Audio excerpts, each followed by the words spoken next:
De Suecia anunció que ha pedido de manera formal la revisión del acuerdo con el que la Unión Europea financia al régimen cubano. Rolando Nápoles tiene las reacciones a continuación. Adelante.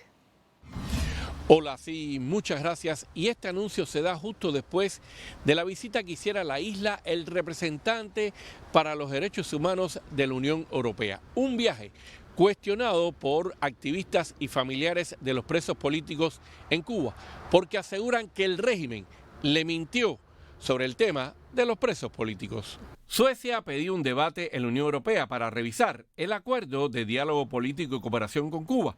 Johan Forssell, ministro sueco de Cooperación Internacional para el Desarrollo y Comercio Exterior, dijo en respuesta al europarlamentario sueco Björn Söder que en el otoño Suecia pidió este debate sobre ese acuerdo y sus resultados y que para su revisión se requería el apoyo de varios Estados miembros. Pero afirmó que Suecia sigue siendo clara dentro de la cooperación de la Unión Europea sobre que veía que la actual política de compromiso con Cuba no estaba teniendo el efecto deseado. Constituye un importante paso en lograr que ese subsidio a la dictadura castrocomunista por parte de los países europeos termine. En sus declaraciones sobre el pedido de Suecia para que la Unión Europea revise el acuerdo con el que financia el régimen cubano, el ministro sueco de Cooperación Internacional calificó la situación en Cuba de sumamente preocupante, con lo que llamó alarmantes informes de torturas en cárceles cubanas, y agregó que en los últimos 5 años no ha mejorado, al contrario, ha empeorado en algunas partes de la isla.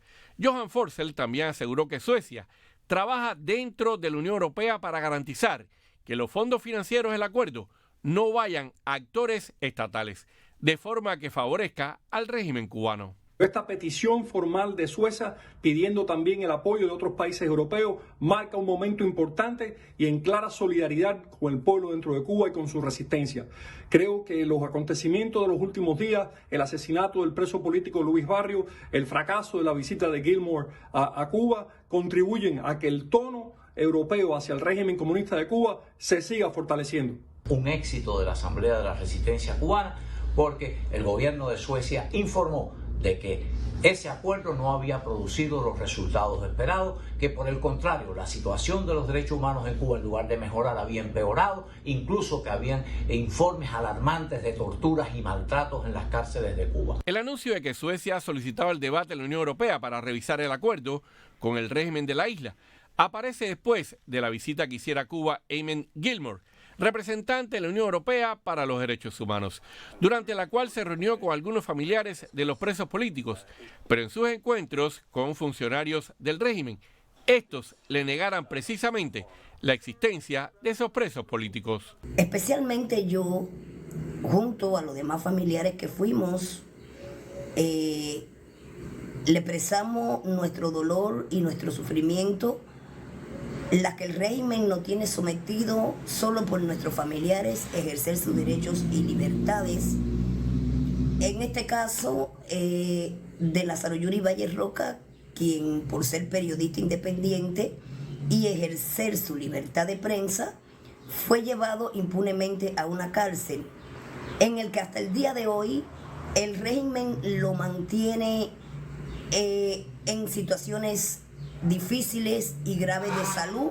El representante de la Unión Europea para los Derechos Humanos, quien también se reunió con el designado gobernante Miguel Díaz-Canel, copresidió el 4º diálogo bilateral sobre este tema, en el cual el bloque europeo y La Habana firmaron 4 acuerdos de cooperación en materia de derechos humanos.